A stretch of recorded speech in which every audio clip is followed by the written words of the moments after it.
Guys, आजकल हम relative velocity in one dimension का गर्दा उड़ा रहे हैं आपके अपने चैनल फिजिक्स टर्मिनल पर। तो चलिए आज इसी को ही आगे बढ़ाते हुए हम करते हैं river man problem in one dimension. क्या चीज़? रिवर, ढंग से लिखते हैं, river man problems in one dimension. आज हम लोग इसका गर्दा उड़ा देंगे इन वन डायमेंशन, और इसके बाद हम करेंगे relative velocity in one dimension पर बेस्ड बहुत अच्छे अच्छे सवाल, और फिर हम रिलेटिव वेलोसिटी को कम्प्लीटली दफन कर देंगे। ठीक, सिर्फ वन डायमेंशन में, टू डायमेंशन में नहीं। टू डायमेंशन में जब मैं प्रोजेक्टर लेकर आऊँगा तब हम टू डायमेंशन वाली को भी खल्लास कर देंगे। ठीक है, आज हम सिर्फ relative velocity in one dimension आज हम उसी को खल्लास कर देंगे कम्प्लीटली आपके अपने इस चैनल पर फिजिक्स टर्मिनल। तो चलिए शुरू करते हैं। देखो, मान लो ये एक नदी बह रही है, कल कल कल कल कल कल कल कल कल कल कल छर छर छर छर झर झर झर झर झर झर झर सिंग साय साय सिंग साय साय सिंग साय साय साय साय साय साय। ये एक नदी बह रही है, कर कर कर कर कर कर कर कर कर कर कर कर कर कर कर कर। कभी पहाड़ों में गए हो, हिल्स पर गए हो? बहती है हिल्स पे जब पानी बहता है तो ऐसी ही आवाज़ आती है, कर कर कर कर कर कर छल छल छल छल छर झर झर कर कर कर कर कर कर कल कल कल कल कल। बड़ी सुहानी सी अच्छी आवाज़ लगती है, बहुत अच्छी आवाज़ लगती है वो। कभी जाकर देखना, बड़ा अच्छा लगता है, सुकून मिलता है। चलिए हम यहाँ बात कर रहे हैं, ये एक नदी है जो बह रही है। नहीं, नदी नहीं बह रही है, पानी बह रहा है नदी का। और यहाँ पर खड़ा हुआ है एक कौन? पोपटलाल। ये खड़ा हुआ है पोपटलाल, जो कि हो तुम। और यहाँ पर ये कोई तुम्हारा दोस्त है जो कि तैर रहा है। इसका ये हाथ आगे, ये हाथ पीछे, ये तैर रहा है। ठीक है, नदी में। अब देखो, ये नदी के पानी की जो वेलोसिटी है, वाटर की जो वेलोसिटी है, ये v है, लेकिन किसके रिस्पेक्ट में? ये ग्राउंड के रिस्पेक्ट में। यानी कि जो ग्राउंड पे खड़ा हुआ व्यक्ति है, ग्राउंड पे खड़े हुए तुम पोपटलाल हो, इससे इस पानी की जो वेलोसिटी दिख रही है वो v दिख रही है।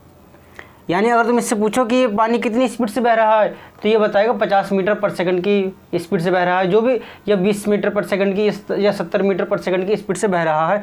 ये जो स्पीड है ये इस ग्राउंड के रिस्पेक्ट में, ग्राउंड पर खड़ा ये पोपटलाल है, तो पोपटलाल के रिस्पेक्ट में तुम कह सकते हो। इसमें एक चीज़ ध्यान रखना, relative velocity in one dimension में जितनी वेलोसिटीज़ हैं, अगर हम उसे ग्राउंड के रिस्पेक्ट में मेजर करें तो वो हमारे लिए ज़्यादा बेहतर है, उससे सवाल निकालना ज़्यादा आसान हो जाएगा। ये बात ध्यान रखना कि सारी वेलोसिटीज़ को अगर हम ग्राउंड के रिस्पेक्ट में निकाल लें तो सवाल निकालना आसान हो जाता है। ठीक, पोपटलाल के रिस्पेक्ट में पानी की वेलोसिटी हो गई v। और ये जो पोपटलाल का फ्रेंड है, ये टप्पू। कौन? टप्पू। ये भी कुछ स्पीड के साथ तैर रहा है इसमें।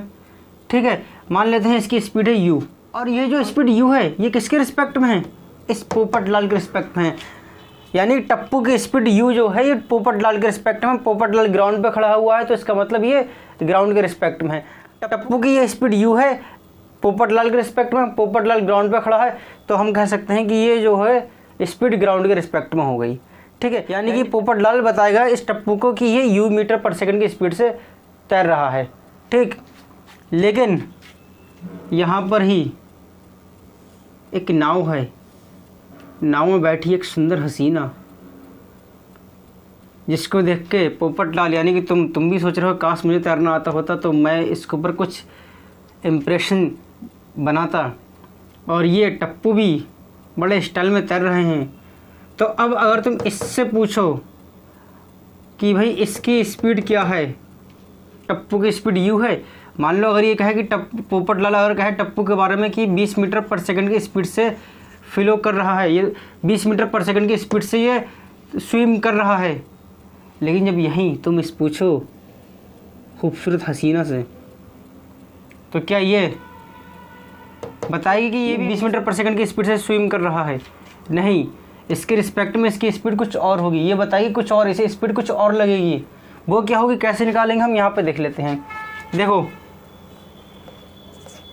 स्पीड ऑफ वाटर या रिवर वाटर लिख लो, स्पीड ऑफ रिवर वाटर ऐसे लिख लो, speed of river water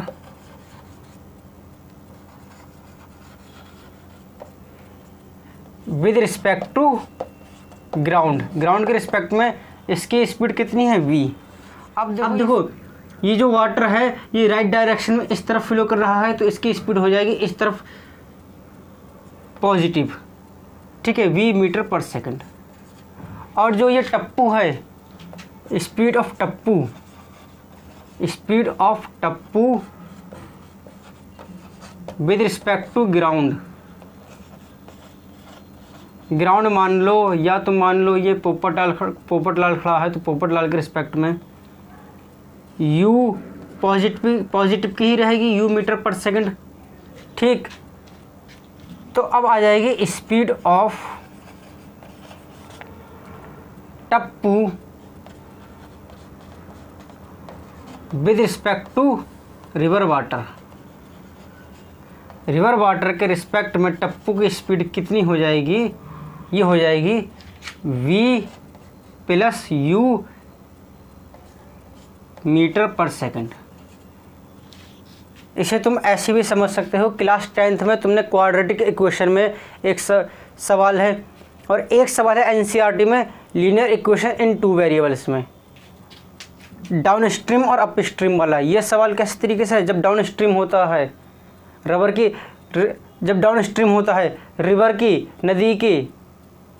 river की स्ट्रीम के साथ साथ बहता होता है, यानी जिस तरफ पानी बह रहा है उस तरफ इंसान जब स्विम करता होता है तो ये कहलाता है डाउन स्ट्रीम। तो डाउन स्ट्रीम में दोनों की वेलोसिटी ऐड हो जाती हैं, वही केस तो आया है यहाँ पर भी कि डाउन स्ट्रीम में दोनों की वेलोसिटी ऐड हो गई। अगर रिलेटिव वेलोसिटी वाले कॉन्सेप्ट से करना चाहो तो रिलेटिव वेलोसिटी वाले कॉन्सेप्ट से भी कर सकते हो इसे। क्लियर, समझ में आई इतनी चीज़? तो ये तो हो जाएगी टप्पू की speed with respect to river water v plus U meter पर सेकंड, ठीक। समझ में आया?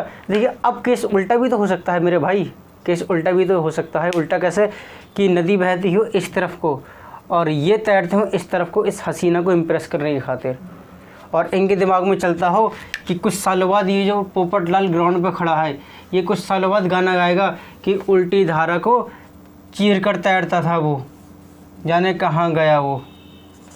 लेकिन ऐसा कुछ नहीं होगा। Speed of river water with respect to ground, तुम ये नोट्स अपने कॉपी में नोट करते चले जाओ, विद रिस्पेक्ट टू ग्राउंड, ठीक है। अब यहाँ पर एक चीज़ देखो, नदी इस बार इस तरफ को बह रही है, नदी का पानी जो है इस बार इस तरफ को बह रहा है, यानी कि इस तरफ को, ये ऐसे दिख रहा है तुम्हें, ये इस तरफ को, लेफ्ट हैंड साइड की तरफ। अब इसकी स्पीड हो जाएगी नेगेटिव, माइनस का v मीटर पर सेकंड। मैंने कहा था लास्ट लेक्चर में भी कि मैं हर क्वेश्चन में तुम्हें साइन कन्वेंशन लेके चलूँगा, और तुम देखना साइन कन्वेंशन लेकर चलोगे तो सवाल बहुत आसान हो जाएगा। ये जो एंड में दिक्कत आती है ना माइनस प्लस की, कि तुम्हारा आंसर आता होता है प्लस का 5 मीटर पर सेकंड स्क्वायर एक्सीलरेशन के केस में, अगर रिलेटिव एक्सीलरेशन हो तब, और बुक में दे रखा होता है माइनस का 5 मीटर पर सेकंड स्क्वायर, तो तुम सोचते हो माइनस आया कहाँ से, तो वो यही होता है, तुम साइन कन्वेंशन भूल जाते हो, ध्यान नहीं रखते हो। तो इसलिए मैंने कहा मैं साइन कन्वेंशन लेके चलूँगा हर क्वेश्चन में, और इससे देखना तुम्हें सवाल आसान हो जाएगा। चलिए अब देखो, और ये जो टप्पू तैर रहे हैं ये इधर कुछ तैर रहे हैं, तो speed of Tappu with respect to ground, किसके रिस्पेक्ट में, ग्राउंड के रिस्पेक्ट में, कितनी हो जाएगी, u मीटर पर सेकंड। कितनी, u मीटर पर सेकंड, कैसी, पॉजिटिव की, क्योंकि ये इस तरफ को तैर रहे हैं। तो अब speed of Tappu with respect to river water,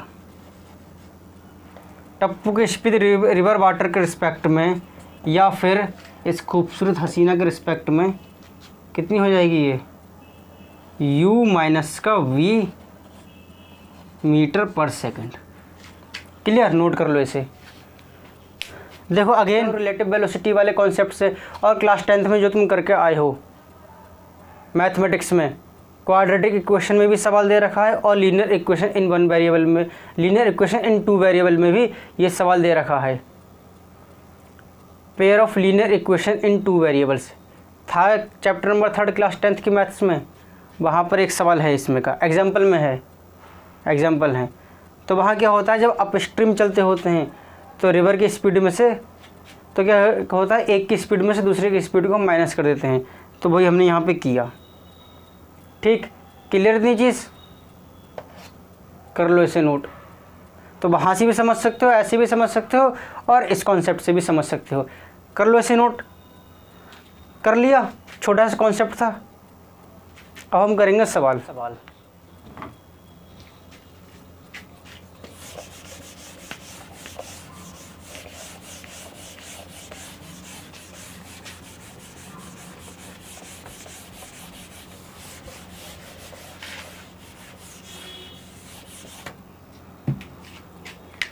देखो सवाल क्या है, a man who can swim at a speed of v metre per second jumps into the river which is flowing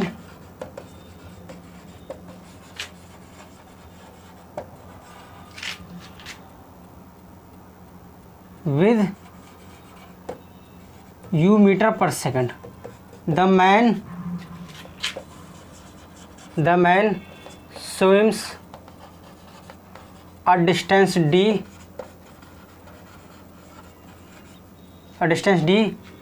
downstream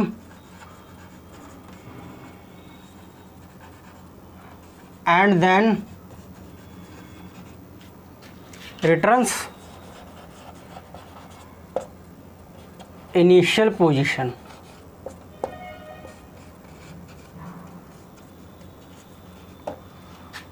Find the time taken for whole journey. देखिए क्या सवाल है। देखो एक इंसान है जो कि 20 मीटर पर सेकंड की स्पीड से स्विम कर सकता है, वो नदी में कूद जाता है, जो कि नदी बह रही है u मीटर पर सेकंड की स्पीड से। अब वो क्या करता है, कूदने के बाद मान लेते हैं ये नदी है और यहाँ से वो ये क्लिफ है, यहाँ से कूदता है नीचे, यहाँ पर कूदता है, और ये कूदने के बाद वो इस तरीके से यहाँ पर क्या करता है, स्विम करता है, और यहाँ तक की डिस्टेंस है d। उसके बाद वापस टर्न लेके यहाँ आ जाता है। ऐसे में फ्लो कर रहा है, ये डाउन स्ट्रीम है, ऐसे में फ्लो कर रहा है, ये अप स्ट्रीम है। तो उसे बताना है यहाँ से जाकर यहाँ, और फिर दोबारा से यहाँ से चलकर ऐसे, और दोबारा वापस यहाँ आने में उसे कितना टाइम लगा है, t, ये निकालना है हमें। ठीक है, तो t क्या हो जाएगा, टोटल टाइम हो जाएगा यहाँ से लेके यहाँ तक जाने में जितना समय लगा वो, और फिर यहाँ से यहाँ तक आने में जितना समय लगा वो, ये टोटल टाइम हो जाएगा हमारा, ये निकल जाएगा। तो t हो जाएगा total time down stream plus time up stream. Distance कितनी है, d है, और यहाँ से लेके यहाँ तक पहुँचने में उसे समय कितना लगा है। देखो डिस्टेंस कितनी है, d है, और यहाँ से लेके यहाँ तक पहुँचा है तो वो किस स्पीड से पहुँचा हुआ, तो हम स्पीड भी निकालेंगे। सर ये स्पीड दे तो रखिए भी, क्यों निकालेंगे। देखो अब यहाँ पर खेल है सारा रिलेटिव वेलोसिटी का। ये जो v मीटर पर सेकंड स्पीड दे रखी है, ग्राउंड के रिस्पेक्ट में दे रखी है आदमी की, u मीटर पर सेकंड स्पीड दे रखी है, ये ग्राउंड के रिस्पेक्ट में दे रखी है। इनकी आपस में एक दूसरे के रिस्पेक्ट में क्या है, ये अगर हमें ये निकालना है यहाँ पे, तो वेलोसिटी डाउन स्ट्रीम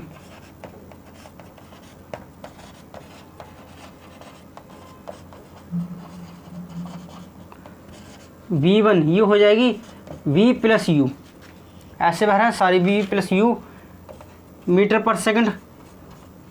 तो टाइम कितना हो जाएगा, t1 is equal to D upon v plus U. Time t2 कितना हो जाएगा, t2 होगा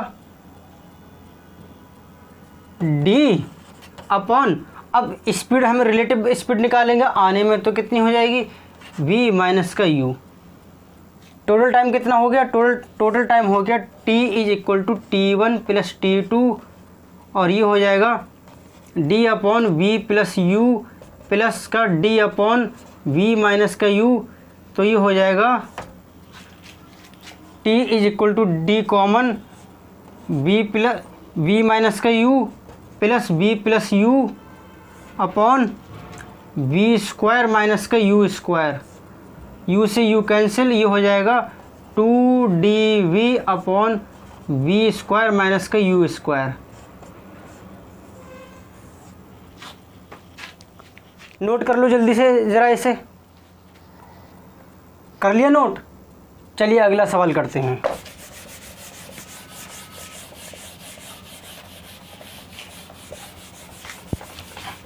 सवाल है वही, नदिया किनारे, नदिया के पार।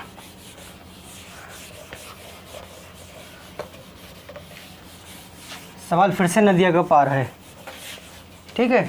देखो, a boat whose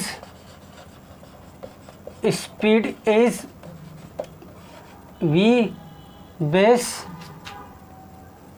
VW is equal to 5 kilometer पर आवर। ये क्या बता रहा है कि बोट की स्पीड वाटर के रिस्पेक्ट में है, ग्राउंड के रिस्पेक्ट में नहीं है, इस बार वाटर के रिस्पेक्ट में है। 5 किलोमीटर पर our is moving down stream. कैसे मूव कर रही है, डाउन स्ट्रीम, यानी कि नदी की धारा के साथ। Is moving downstream at t1 is equal to 0, at t1 equal to 0 it meets a cork and after moving for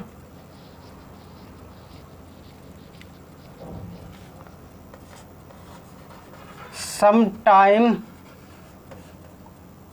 t equal to t1 it returns back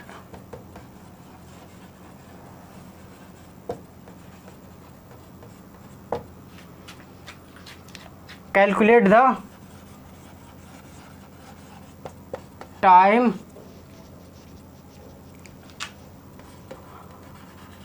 after which it again meets cork। देखो क्या है सवाल कि ये नदी है, पानी बह रहा है इसमें, छल छल छल छल छल छल छल कर कर कर कर कर कर कर कर कर कर कल कल कल कल कल कल कल कल कल झरझर झरझर झरझर झरझर ये पानी बह रहा है। इस पे ये चल रही है एक नाव है, ये बढ़िया सी खूबसूरत सी नाव है, ये चल रही है इस पर, पायरेट्स ऑफ द कैरिबियन वाली, ठीक है। जॉनी डेप भैया चला रहे हैं इसको। Time t1 equal to 0 second पे ये मिलती है, यहाँ पर इसे मिलता है एक कॉर्क का पार्टिकल जो कि पानी के साथ बहता होता है। मतलब इसकी खुद की कोई वेलोसिटी नहीं, जो पानी की वेलोसिटी वही इसकी वेलोसिटी है, ठीक। उसके बाद क्या होता है, ये t इक्वल टू t1 समय तक चलने के बाद यहाँ पहुँच जाती है और फिर क्या करती है, यहाँ से टर्न वापस लेती है, वापस मुड़ती है ये पायरेट्स ऑफ द कैरिबियन, यहाँ मुड़ती है और मुड़ने के बाद वापस इसी डायरेक्शन में चलना शुरू कर देती है, यानी कि यहाँ से लेके यहाँ तक गई और वापस यहाँ पर आई। तो तुम्हें बताना है कि कितने समय बाद जाके फिर से इस कॉर्क को क्रॉस करेगी, ये निकालना है तुम्हें। मान लेते हैं ये टी इक्वल टू टी1 समय तक चलने के बाद इसने यहाँ से लेके यहाँ तक पहुँच जाती है। ये पॉइंट मान लेते हैं हम इसका है ए, ये पॉइंट मान लेते हैं हम इसका बी। उसके बाद जब ये टी1 समय के बाद वापस आना शुरू करती है इस तरीके से, इस डायरेक्शन में आना शुरू करती है टी1 समय के बाद, मान लेते हैं ये इस पॉइंट पर पहुँच जाती है। जहाँ पे से इस कॉर्क के साथ फिर से इसका सामना होता है। ये पॉइंट मान लेते हैं हम है सी। ठीक, क्लियर थी चीज़? बस अब देखो तुम क्या करो, पहले यहाँ से लेके यहाँ तक निकालो डिस्टेंस कितनी है। तो इसके लिए तुम्हारे पास होना चाहिए क्या चीज़, रिलेटिव वेलोसिटी, वो है। और ये इन्होंने दे रखा है कि क्या है इसका, कि टाइम लगा है t1। तो एक काम करो, इसको स्पीड ऑफ रिवर कितनी हो जाएगी, मान लेते हैं हम u मीटर पर सेकंड है, और स्पीड ऑफ बोट ये मान लेते हैं हम v मीटर पर सेकंड है। ठीक, क्लियर नहीं चीज़? रिलेटिव स्पीड क्या हो जाएगी, speed of boat with respect to water, V W हो जाएगी v प्लस यू। अब इसने डिस्टेंस कवर करी है कि v प्लस यू मीटर पर सेकंड। अब इसने डिस्टेंस कवर की है इसने कितनी स्पीड के साथ डिस्टेंस कवर की है। अब डिस्टेंस इसने कितनी कवर की होगी, डिस्टेंस निकाल लेंगे। डिस्टेंस हो जाएगी क्या चीज़, स्पीड इनटू टाइम। स्पीड ये है मिल चुकी है, स्पीड ये मिल चुकी है, हमें निकाल ली है हमने। और टाइम कितना लगा है हमें, टाइम लगा है t1। और ये डिस्टेंस है किसके बराबर, ये डिस्टेंस है AB के बराबर। तो हम यहाँ लिख देंगे सीधे AB। ये यहाँ से चलिए यहाँ तक पहुँच गई। इसके बाद टर्न लेकर वापस यहाँ तक आती है C तक। तो अब देखो ये आ रही है, अब आ रही है अप स्ट्रीम, ऐसे डाउन स्ट्रीम, ऐसे में अप स्ट्रीम। तो देखो अब इसकी स्पीड क्या हो जाएगी, speed of boat with respect to water अब हो जाएगी v माइनस के u मीटर पर सेकंड। इसीलिए मैंने यहाँ 5 किलोमीटर पर आवर दे रखा है। तो किलोमीटर पर आवर कर लो, सब जगह किलोमीटर पर आवर कर लो, उधर ध्यान नहीं दिया मैंने।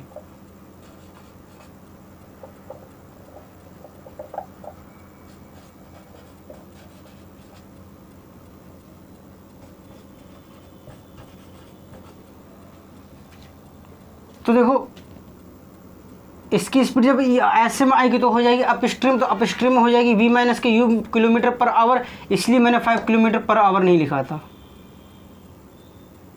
अब देखो speed of boat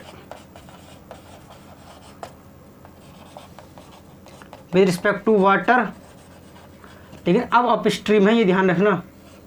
v base w और इसे डैश बना कर दो ताकि तुम्हें पता रहे कि ये डाउन स्ट्रीम है, ये अप स्ट्रीम है। तो ये हो जाएगा v माइनस के u किलोमीटर पर आवर। तो यहाँ पर फिर से अगेन तुम निकाल लो क्या चीज़, डिस्टेंस ये हो जाएगी, ये मान लेते हैं इसे समय लगा है, ये कितना समय, यहाँ से यहाँ तक आने में कितना समय लगा है, t समय मान लो कि ये यहाँ से यहाँ तक आने में से लगा है समय t। तो डिस्टेंस ये हो जाएगी BC कितनी होगी, BC हो जाएगी v माइनस का u और ये हो जाएगा t। ठीक, क्लियर थी चीज़? चलिए अच्छा, यहाँ पर इन्होंने एक चीज़ दे रखा है, t equal to t1 equal to 30 minute है। ये कितना है, 30 मिनट। ये चीज़ ध्यान रखना। अब देखो अब थोड़ा सा कॉन्सेप्ट यूज़ करो डिस्प्लेसमेंट का। कैसे, बोर्ड का डिस्प्लेसमेंट क्या होगा, बोर्ड का डिस्प्लेसमेंट ये होगा, यहाँ से लेके यहाँ तक है, वापस यहाँ से लेके यहाँ तक इतना आ भी गई। तो इसमें से इतना हम क्या कर देंगे, सब्ट्रैक्ट, तो ये बच जाएगा, ये डिस्प्लेसमेंट हो जाएगा बोर्ड का। ठीक है, और यही डिस्प्लेसमेंट हो जाएगा कॉर्क का भी। तो यानी बोर्ड का डिस्प्लेसमेंट और कॉर्क का डिस्प्लेसमेंट दोनों बराबर हैं, हम ये मान सकते हैं। चलिए, तो यही कॉन्सेप्ट हम यहाँ पर यूज़ करने वाले हैं। सबने क्वेश्चन नोट कर लिया, मैं क्वेश्चन रब कर रहा हूँ। सॉल्यूशन छोड़ रहा हूँ वो एंड में नोट कर लेना।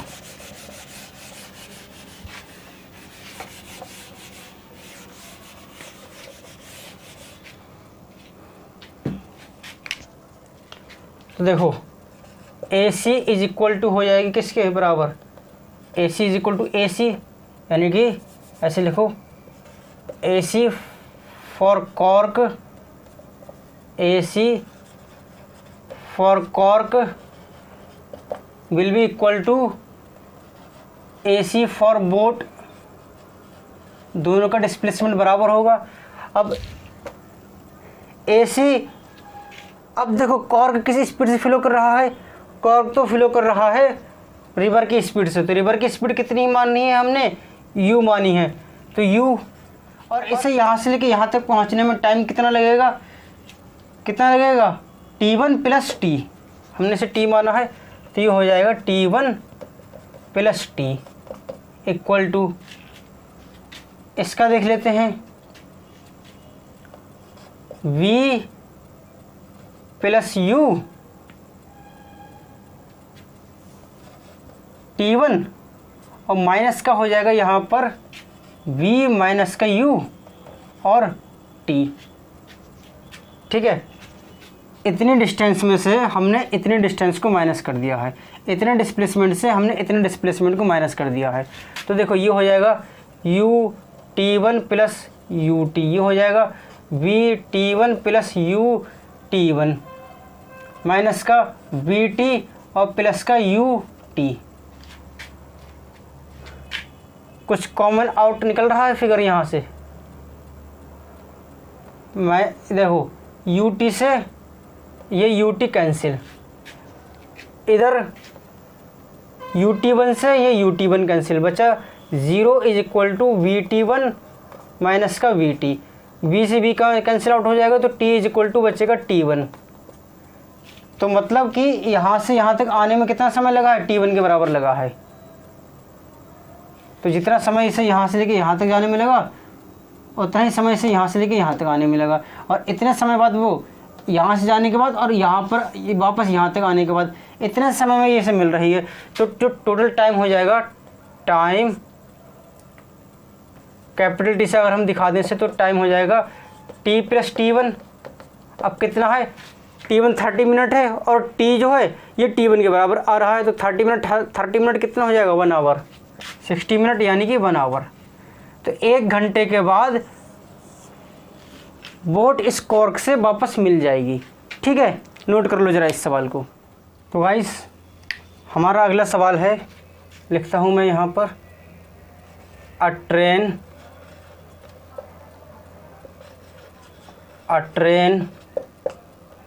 100 meter long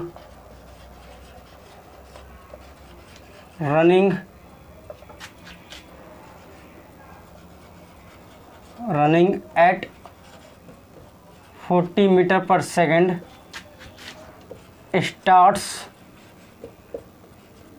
to overtake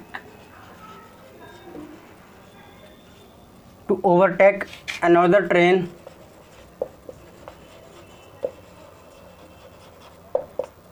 which is 200 meter long,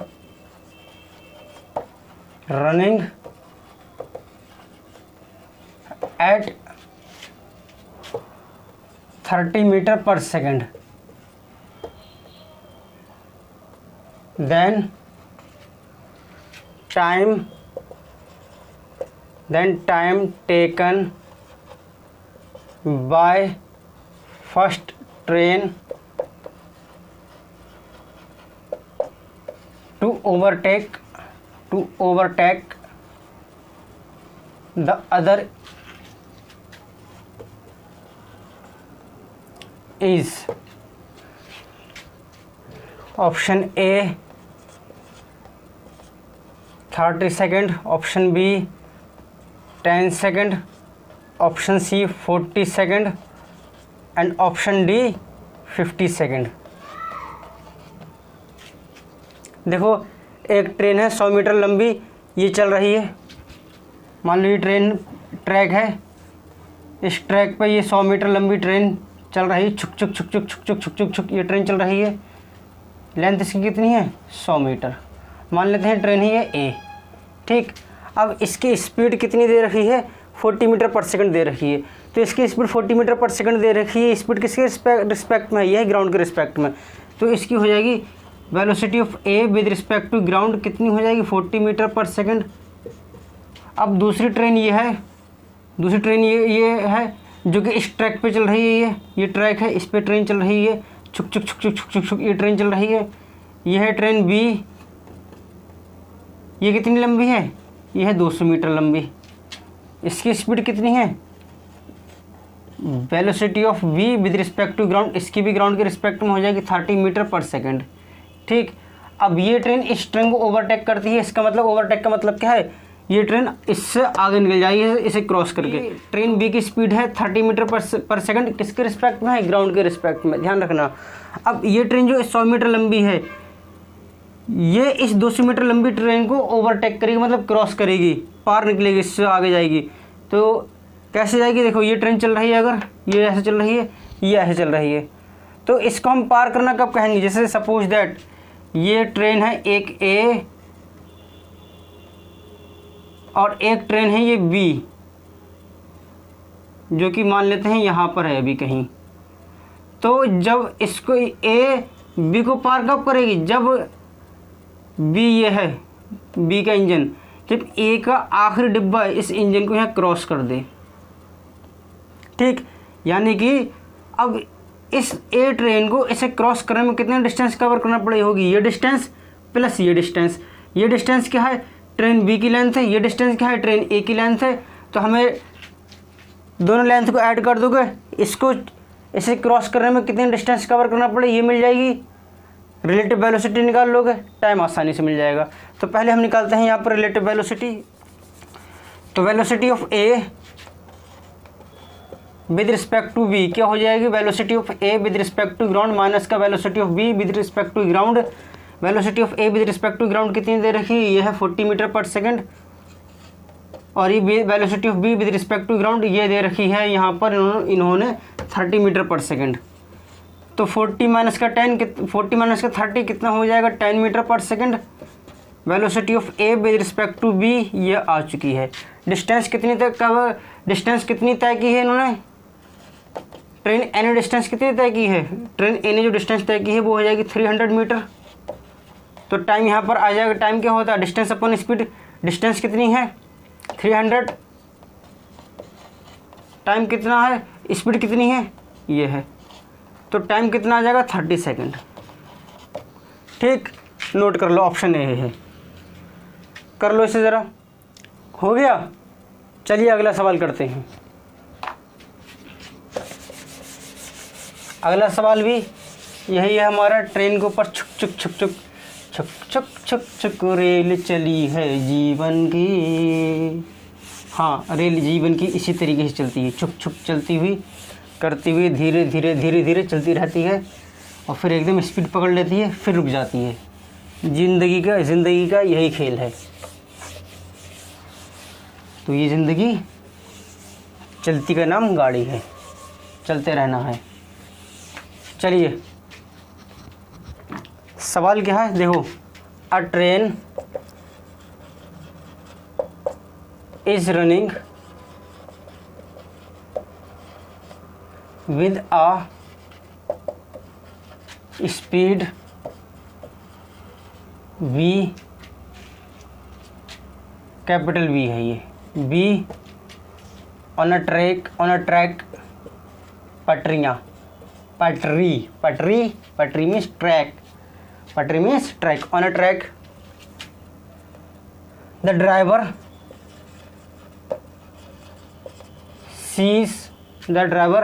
sees another train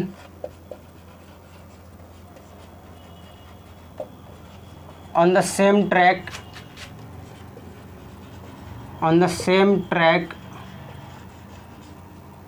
with the on the same track and in the same direction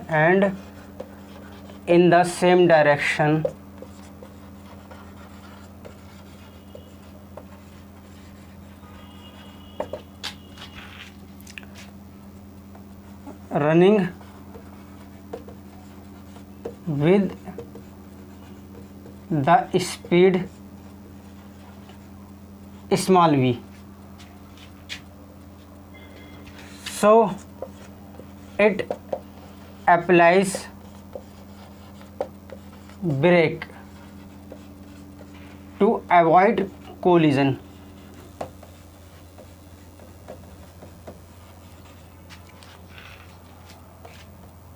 What is the retardation? What is the retardation if the distance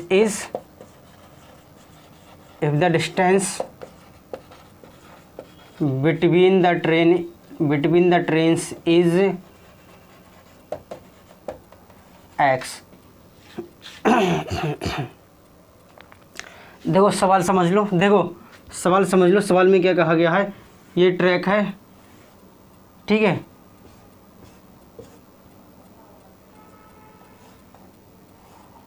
ये track है, इस पे ये train चल रही है, छुक छुक छुक छुक छुक छुक छुक छुक छुक छुक छुक छुक पौ छुक छुक छुक छुक छुक पौ छुक छुक छुक छुक छुक। स्पीड के इसकी स्पीड कितनी है? v, कैपिटल V है इसकी स्पीड। अब ये ड्राइवर क्या हो, अब ये ड्राइवर देखता कि इसी ट्रैक पर एक ट्रेन और चल रही है सेम इसी डायरेक्शन में, छुक छुक छुक छुक छुक पौ छुक छुक पौ, ये इस तरीके से चल रही है एक ट्रेन और।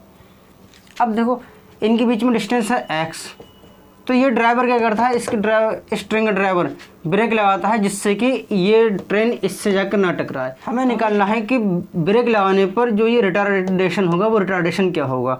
ऑप्शन दे देता हूँ मैं तुम्हें यहाँ पर, v प्लस v का whole square upon x, option B हो जाता है यहाँ पर v माइनस v का whole square upon x, option C हो जाएगा v प्लस v का whole square upon 2x, option D हो जाएगा v माइनस v का होल स्क्वायर अपॉन 2x। देखो कैसे होगा सवाल। अगेन मैंने क्या बताया कि सारी की सारी वेलोसिटीज़ किसके रिस्पेक्ट में हैं, ग्राउंड के रिस्पेक्ट में, प्लस इनका साइन कन्वेंशन ध्यान रखना, दोनों सेम डायरेक्शन में हैं, दोनों इसी तरफ जा रही हैं तो पॉजिटिव रहेंगी। पिछले सवाल में भी जो दोनों ट्रेन थी वो ऐसे ही चल रही थी, तो इसलिए वहाँ भी पॉजिटिव थी सारी चीज़ और यहाँ भी पॉजिटिव ही रहेंगी। तो मान लेते हैं ये ट्रेन है A और ये ट्रेन है B, तो velocity of A with respect to ground कितनी दे रखी है, v मीटर पर second. Velocity of B with respect to ground कितनी है, स्मॉल v मीटर पर सेकंड।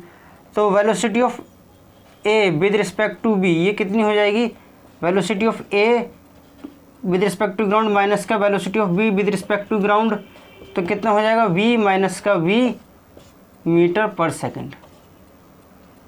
ये हो गई वेलोसिटी A की B के रिस्पेक्ट में, इस वाली ट्रेन के रिस्पेक्ट में ये वेलोसिटी हो गई। अब तुम यहाँ पे क्या देखो, अब दे रखा है इन्होंने इनके बीच में डिस्टेंस कितनी है, x है। जब ये ट्रेन यहाँ जाकर रुकेगी तो इसकी रिलेटिव वेलोसिटी इसके रिस्पेक्ट में कितनी हो जाएगी, 0। रुकने पर वेलोसिटी रिलेटिव वेलोसिटी 0।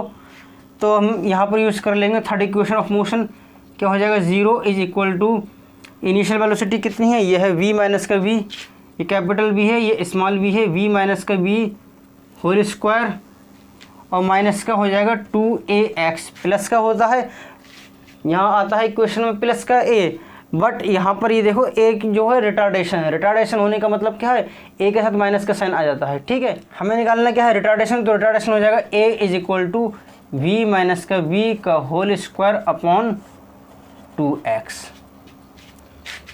तो कौन सा बन रहा है ऑप्शन, ऑप्शन डी। नोट कर लो, कर लिया नोट। चलिए अगला सवाल करते हैं।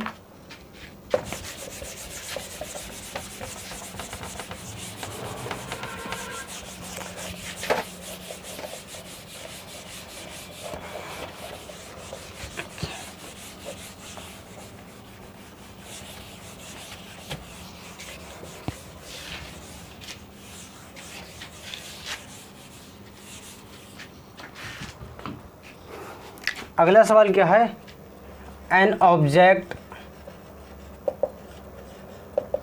Is moving with a velocity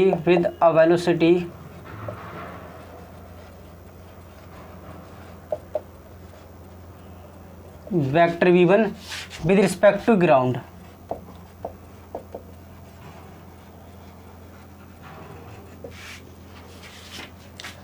An observer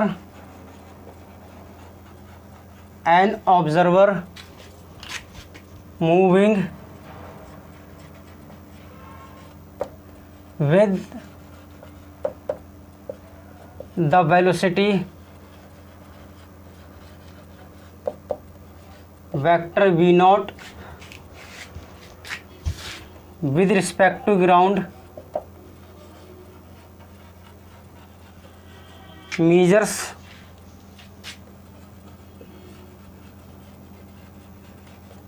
the velocity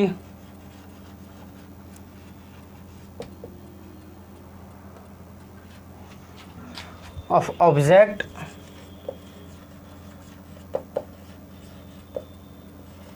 v2, then the three velocities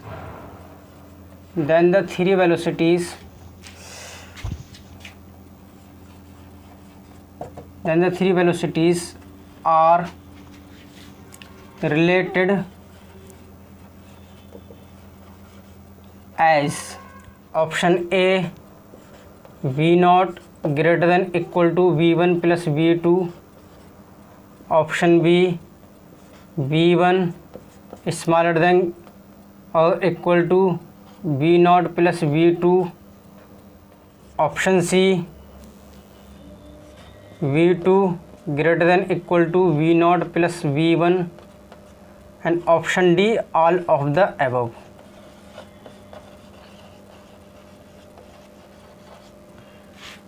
देखो, कोई एक ऑब्जेक्ट है जो कि ग्राउंड के रिस्पेक्ट में v1 स्पीड से मूव कर रही है, एक ऑब्जर्वर है जो कि ग्राउंड के रिस्पेक्ट में खुद अपने आप में v0 स्पीड से मूव कर रहा है। जब भी मूव कर रहा है v0 स्पीड से ग्राउंड के रिस्पेक्ट में, तो ये ऑब्जेक्ट की वेलोसिटी मेजर करता है v2। तो अब v0 v1 v2 दोनों को आपस में किस तरीके से रिलेट किया जाएगा, इनमें से कौन सा ऑप्शन इनको रिलेट करते हुए दिखा रहा है, हमें ये बताना है। देन द ऐसे लिखो मैग्नीट्यूड, यहाँ पर आएगा then the magnitude of three velocities are related as. Magnitude की बात चल रही है यहाँ पे। देखो, सबसे पहले यहाँ पर क्या करो, ये लिख लो velocity of object with respect to ground कितनी दे रखी है v1, velocity of observer with respect to ground दे रखी है कितनी v2, ठीक, सॉरी v0 दे रखी है, और velocity of object with respect to observer ये कितनी दे रखी है, ये दे रखी है v2। अब हमें मालूम है velocity of object with respect to observer हो जाएगी velocity of object with respect to ground minus का velocity of observer with respect to ground. तो velocity of object with respect to ground की क्या हो जाएगी, vector v1, velocity of object with respect to ground ये कितनी हो जाएगी, वेक्टर v0, और velocity of object with respect to observer ये कितनी है, v2 है। ठीक है, यहाँ से आ जाएगा vector v1 is equal to vector v0 plus vector v2। ठीक, क्लियर इतनी चीज़। अब यहाँ पर तुम इस वेक्टर इक्वेशन, अब तुम देखो इस यहाँ पर इस वेक्टर इक्वेशन के हेल्प से क्या करो, एक ट्रायंगल क्रिएट करो जो कि इन तीनों वेक्टर के वेक्टर सम को शो करता हो। तो कैसे बनेगा, देखो v0 v2 v0 v2, और ये क्या हो जाएगा, इसको अपोजिट सेंस में जोड़ देगा, और ये हो जाएगा वेक्टर v1। ठीक, क्लियर हो रहा है तुम्हें इतनी चीज़। अब यहाँ पर एक चीज़ है ट्रायंगल प्रॉपर्टी कि sum of the two sides of a triangle that the sum of the two sides of a triangle is always greater than और equal to third sides. Triangle की दो साइड का सम हमेशा तीसरी साइड के सम से ज़्यादा होता है या इक्वल होता है। तो इसका मतलब v0 और v2 का सम ज़्यादा होगा या इक्वल होगा किससे, v1 से। या ऐसे ही भी लिख सकते हैं v1 स्मॉलर देन और equal to v0 plus v2। v1 क्या है, v1 ये जो ट्रायंगल है, इस ट्रायंगल की ये जो साइड है इसकी लेंथ है, और जो कि है v1 वेक्टर के मैग्नीट्यूड के बराबर। अब यहाँ पर देखो v0 क्या है, तो v0 क्या हो जाएगी, ये जो ट्रायंगल है इस ट्रायंगल की इस साइड, ये वाली साइड हो जाएगी v0। तो ये साइड है किसके बराबर, v0 वेक्टर का मैग्नीट्यूड है, तो ये हो जाएगा v0। अब यहाँ पर देखो v2 क्या है, v2 है इस ट्रायंगल में ये जो साइड है इस साइड की लेंथ है, और ये लेंथ किसके बराबर होगी, इस वेक्टर के मैग्नीट्यूड के बराबर हो जाएगी, तो ये v2 आ गया। तो यहाँ से देखो v1 हो जाएगा v1 इक्वल टू और less than v0 plus v2। तो ऑप्शन कौन सा वाला हो जाएगा, ऑप्शन बी। कर लिया ये सवाल। चलिए फिर करते हैं अगला सवाल जल्दी से ज़रा।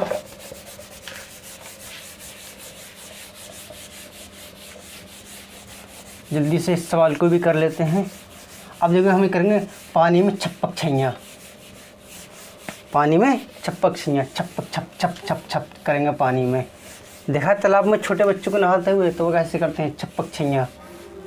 अब हम वही करेंगे। अब हम करेंगे इस सवाल में आज भी है पानी पानी पानी और दिन भी सनी सनी सनी सनी, आ जाओ ऑन द बीच यार फोटो मेरा खींच। तो मतलब अंदाज़ा लगा ही लिया होगा तुमने कि हम क्या करने वाले हैं, हम नदी में पहुंचने वाले हैं। हाँ ठीक है, हम नदी में पहुंचने वाले हैं। A man swimming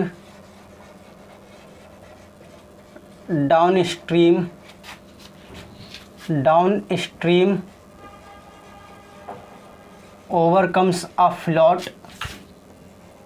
overcomes a float at a point M.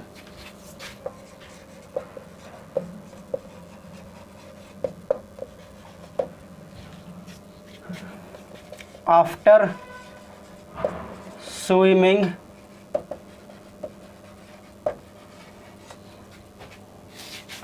swimming for the distance D,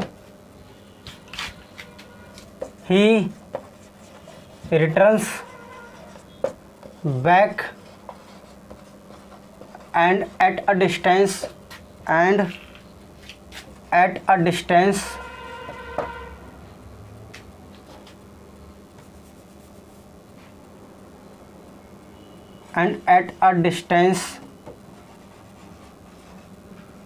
d/2 he again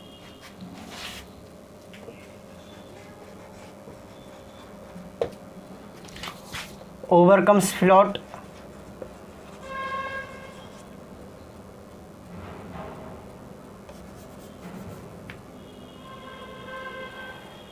he again overcomes float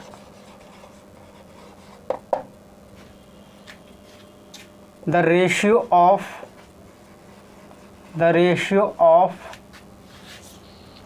speed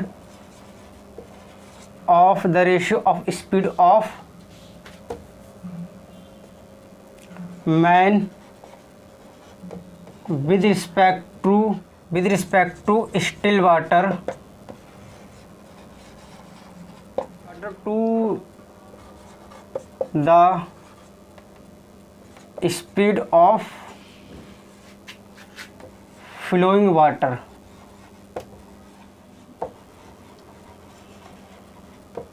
is option A 1, option B 2, option C 3, option D 4। सवाल क्या है, a man swimming down stream overcomes a float at a point m after swimming for the distance d, he returns back and at a distance d/2 he again overcomes float.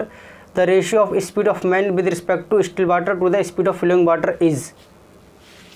अब क्या हमें निकालना है इसमें ratio, ठीक है, man की speed water के रिस्पेक्ट में उसका रेशियो हमें निकालना है फ्लोइंग वाटर की स्पीड के साथ।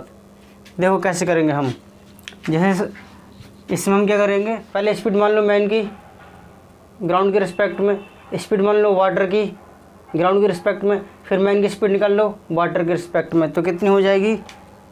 देखो क्या करो, मैन की स्पीड निकालो तुम ग्राउंड के रिस्पेक्ट में, मान लेते हैं v है। अब वाटर की स्पीड, फ्लोइंग वाटर की स्पीड ग्राउंड के रिस्पेक्ट में मान लेते हैं u। Velocity of man with respect to water कितनी हो जाएगी ये,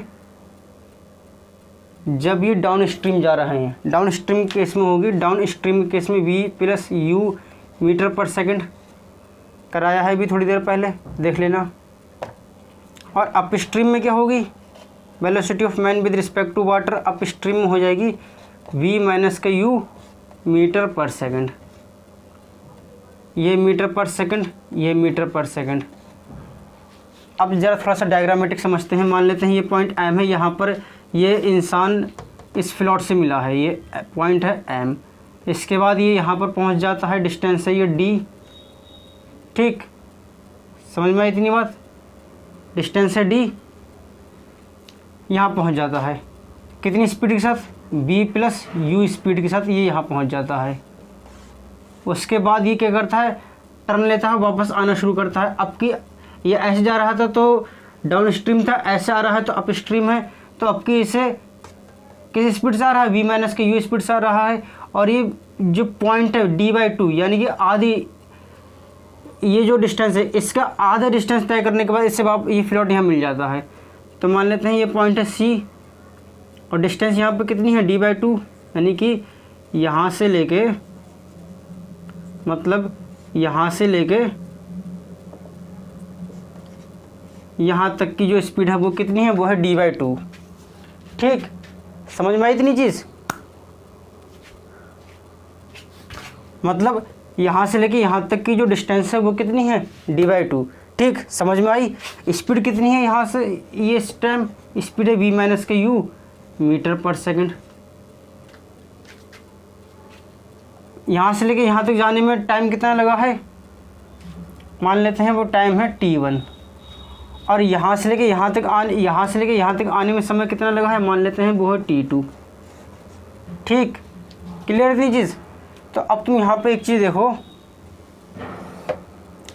जितने समय में ये इंसान यहाँ से तैरते हुए यहाँ पहुँचेगा और यहाँ से तैरने के बाद वापस यहाँ आएगा, उतने ही समय में ये फ्लोट यहाँ से यहाँ पहुँचेगा। यानी ये जो फ्लोट का टाइम है वो इन दोनों टाइम के बराबर हो जाएगा। तो टाइम क्या होता है, टाइम हो जाएगा distance upon speed, time for float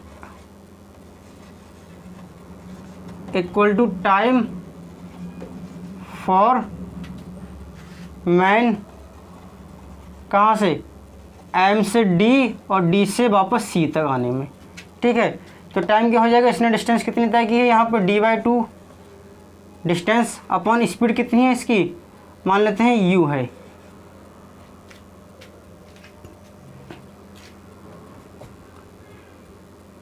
इसको कितना टाइम लगा यहाँ तक पहुँचने में, डिस्टेंस कितनी है d अपॉन स्पीड कितनी है v प्लस u, और फिर इससे यहाँ से यहाँ तक आने में कितना टाइम लगा, ये डिस्टेंस कितनी है d/2 और स्पीड कितनी है v माइनस का u, ठीक। तो ये हो जाएगा d/2u और d/v plus u plus d/2v minus का u। अब इसे तुम सॉल्व कर लो, तो d से d क्या हो जाएगा तुम्हारा, कैंसिल आउट हो जाएगा, d से d कॉमन है, कैंसिल आउट हो जाएगा, यहाँ बचेगा 1/2u और ये हो जाएगा 2v माइनस का 2u और ये हो जाएगा तुम्हारा कितना v प्लस u और यहाँ अपॉन में हो जाएगा ये v plus u into V minus का यू। अब तुम एक चीज़ देखो यहाँ पे, 2 से ये 2 हो रहा है कैंसिल आउट। चलिए इसे मिटाते हैं, आगे करते हैं।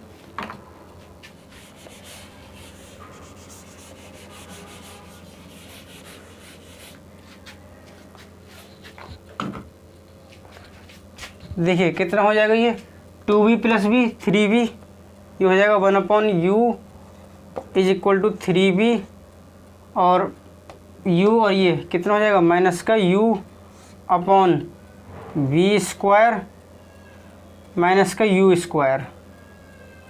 ये कितना हो जाएगा, ये हो जाएगा 3uv माइनस का u square is equal to V square minus का यू स्क्वायर। यू स्क्वायर से यू स्क्वायर कैंसिल, और यहाँ पर v से इसकी एक पावर ये कैंसिल हो जाएगी, तो v अपॉन यू हो जाएगा 3। ठीक है, चलो नोट करो इससे ज़रा। कर लिया नोट? चलिए फिर करते हैं अगला सवाल। हम तुम बैठे हों एरोप्लेन के अंदर और बिजली चली जाए, अंधेरा ही अंधेरा हो और बिजली चली जाए, अंधेरा ही अंधेरा हो। हम तुम बैठे हों एरोप्लेन के अंदर और बिजली चली जाए, अंधेरा ही अंधेरा हो। कुछ समझे कि नहीं समझे? जी बिल्कुल ठीक समझे। अब हम जाने वाले हैं एरोप्लेन में, ठीक है, लेकिन बिजली नहीं जाएगी। हाँ, तुम्हारे दिमाग की बत्ती ज़रूर गुल होगी। चलिए सवाल क्या है। A boy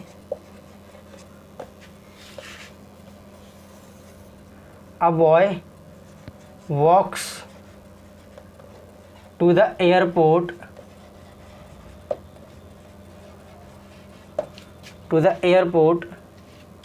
where he sees escalator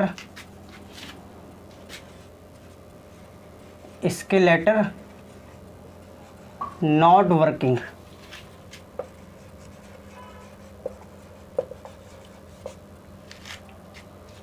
He walks over it in time t1. If he remains stationary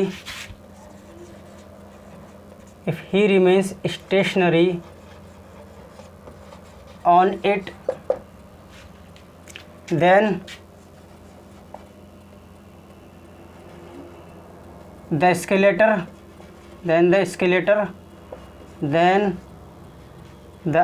moving escalator takes him up in time t2. If he walks on moving escalator then time taken by him to walk up on it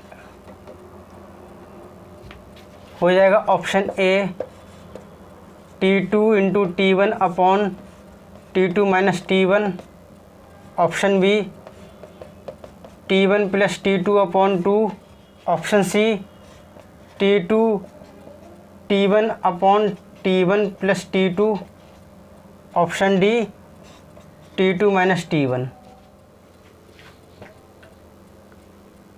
ये सवाल JEE mains 2021 में आया हुआ सवाल है। अच्छा सवाल है। सवाल क्या है, a boy walks to the airport, एक लड़का एयरपोर्ट तक जाता है, एक लड़का एयरपोर्ट जाता है, where he sees escalator not working, जहाँ वो देखता है स्केलेटर वर्किंग नहीं कर रहा है। He walks over it in time T1, वो क्या करता है तब वो एस्केलेटर के ऊपर है, खराब एस्केलेटर के ऊपर ही चलना शुरू कर देता है और T1 समय में इसे पूरा क्रॉस कर जाता है। अगर ये एस्केलेटर आगे क्या दे रखा है, अगर एस्केलेटर फंक्शन कर रहा है और वो इसके ऊपर स्टेशनरी खड़ा होता है, मतलब मूव नहीं करता है, तो एस्केलेटर उसे ऊपर T2 समय में ऊपर पहुंचा देता है। अब अगर वो लड़का ज़्यादा जल्दी में है और वो इस मूविंग एस्केलेटर को ऊपर ही चलना शुरू कर देता है, तो उसे कितना समय लगेगा इस मूविंग एस्केलेटर को क्रॉस करने में। चलिए करते हैं इस सवाल को। जब एस्केलेटर फंक्शन नहीं कर रहा है तो लड़का एस्केलेटर को ऊपर चलना शुरू कर देता है। तो एस्केलेटर यहाँ पे देखो फंक्शन नहीं कर रहा है, बिल्कुल स्टेशनरी है, मतलब जो जिस सरफेस पे लड़का चल रहा है वो सरफेस क्या हो जाएगी, एस्केलेटर। यानी यहाँ पर अगर हम वेलोसिटी निकालें तो लड़के की वेलोसिटी जो आएगी ये आएगी एस्केलेटर के रिस्पेक्ट में, ठीक है। तो velocity of boy with respect to escalator हो जाएगी डिस्टेंस अपॉन टाइम। मान लेते हैं इसे, इसकी जो एस्केलेटर की लेंथ है वो L है, तो ये जो एस्केलेटर की लेंथ है वही तो डिस्टेंस हो जाएगी, तो ये वेलोसिटी हो जाएगी इसकी L अपॉन टाइम। टाइम कितना दे रखा है T1। अब एस्केलेटर चल रहा है, लड़का स्टेशनरी है, तो एस्केलेटर चल रहा है लेकिन एस्केलेटर होता किस सरफेस पे लगा हुआ है, ग्राउंड पे लगा हुआ होता है। यानी कि एस्केलेटर की जो स्पीड आएगी वो किसके रिस्पेक्ट में आएगी, ग्राउंड के रिस्पेक्ट में आएगी। तो एस्केलेटर की स्पीड कितनी होगी, velocity of escalator with respect to ground, ठीक है। इसने डिस्टेंस कितनी कवर की होगी, इसने डिस्टेंस कितनी कवर की होगी एस्केलेटर ने, जो इसकी लेंथ है कितनी है L। टाइम कितना लगा इसे T2। अब जब एस्केलेटर मूव कर रहा है और उस मूविंग एस्केलेटर पे ही लड़का भी मूव कर रहा है, तो हम लड़के की अब जो स्पीड निकालेंगे वो आएगी ग्राउंड के रिस्पेक्ट में। तो velocity of boy with respect to escalator क्या होगी, velocity of boy with respect to ground minus का velocity of escalator with respect to ground. तो velocity of boy with respect to escalator कितनी है, L upon T1 equal to, ये ऐसे ही रहने दो, ये निकालना है। Velocity of escalator with respect to ground कितनी होगी, L अपॉन T2। तो velocity of boy with respect to ground कितनी हो जाएगी, L upon T1 plus L upon T2। तो अब देखो टाइम कितना लगा होगा, टाइम लगा होगा मान लेते हैं T, time is equal to T, और ये हो जाएगा डिस्टेंस अपॉन स्पीड। डिस्टेंस कितनी है, डिस्टेंस है एस्केलेटर की लेंथ जो कि है L, तो ये हो जाएगी L अपॉन स्पीड कितनी है, स्पीड ये है, ठीक है, लिख लो इसे L upon T1 plus L upon T2 कितनी हो जाएगी ये,